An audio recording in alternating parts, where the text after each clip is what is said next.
everybody, in this video I'm going to show you how to fix an annoying error in Delta Force. Try not to skip any steps. Okay, let's get right into it. So open up Steam, find Delta Force here, right click on it, Properties, Installed Files, go to Browse, go to Launcher, and then you'll see the Delta Force launcher here. Right click on this, hit Run as Administrator, or go to Properties, go to Compatibility tab, click on Run this program as administrator, and while you're at it, if that didn't help, disable full screen optimizations and see if that worked. Hit Apply, hit OK.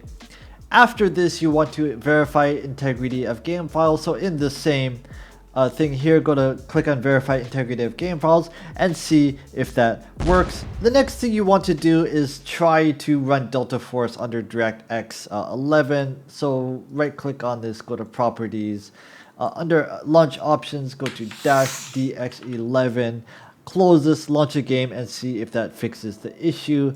Okay. The next thing you want to try after you've tried all of this and nothing has worked is a program called Exit Lag. So this is a very useful program. Basically, it helps with connection issues and increases FPS on many different games. And Delta Force is one of the games that it does it with.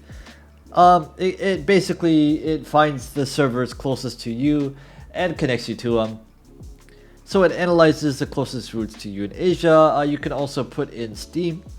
So I have Steam connected to this as well. So you just download this. The first 3 days are free without a credit card. Click on Library, find Delta Force Hawk Ops here. Server Automatic, Asia, Optimize Routes.